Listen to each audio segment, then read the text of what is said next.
नमस्कार मो ना अपूर्व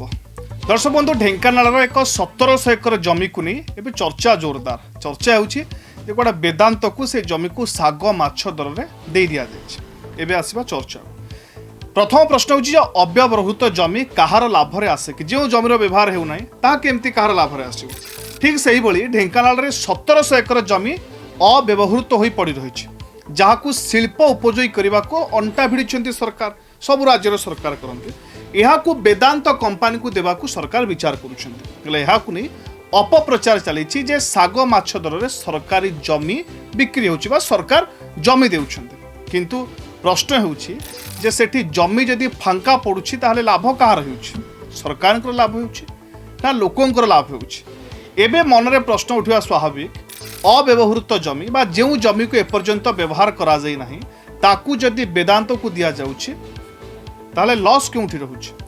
पूर्वर ओटीपीसीएल प्रकल्प प्राय 1700 एकर जमी अधिग्रहण करा जाइतिला प्रकल्प कार्यकारी न हेबारु एई जमी दीर्घ वर्ष धरी अव्यवहृत हो रही कौन कार्य लागू ना आभली परिस्थिति में प्रश्न उठा स्वाभाविक जे जमी को कहीं अनिर्दिष्ट काल पर्यंत खाली रखा कहीं काम करा व्यवहार योग्य करा गोटे प्रकल्प विफल होइथिबारु कि सही स्थान में आउ कौन नूतन प्रकल्प आसीपर ना कौटी लिखाई कि जदि से गोटे जगार गोटे प्रकल्प विफल होता आउ कौन प्रकल्प को स्थान दि जापर ना जगह दि जापर ना कामाख्यानगर लोक मैंने शिल्पायन रोजगार और विकास सुजोग कहीं वंचित रहे जदि आम गाँ पाखे जमी अच्छी जदि आम घर पाखे जमी अच्छी ताले कंपानी व्यवहार कर आमको शिक्षा दवा आमको स्वास्थ्य सीएसआर फंड रे पैसा खर्च कर सबुठ बड़ कथा स्थानीय लोक निजुक्ति दवा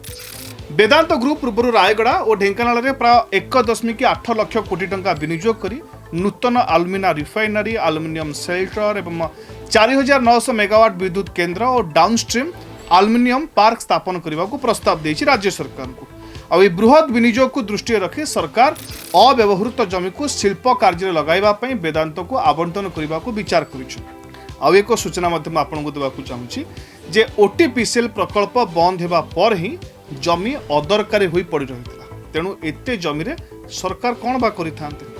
कामाख्यानगर ओटीपीसीएल प्रकल्प कहीं बंद है यह आपण मन में प्रश्न उठी तार उत्तर रखुच्छी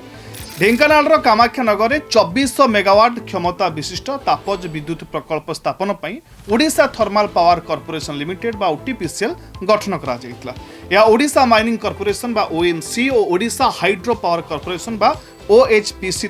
50-50 मिलित उद्यम था 50-50 उद्यम ये प्रकल्प बैतरणी वेस्ट मंदाकिनी बी कोयला ब्लॉक कोयला जोगान योजना किंतु सुप्रीमकोर्ट का राय और केंद्र सरकार का नीति परिवर्तन फल उभय कोयला ब्लॉक बराद बातिल हो जाए परवर्ती समय केंद्र सरकार टेंटुलोई भूतलस्थ कोयला ब्लॉक बराद करथिले व्यावसायिक भाव लाभजनक नथिला आ एहार कोयला भंडार प्रकल्पर वार्षिक आवश्यकता बा एहार कोयला भंडार प्रकल्पर वार्षिक आवश्यकता तुलन में अत्यंत कम थिला एवं प्राय 900 मीटर गभीर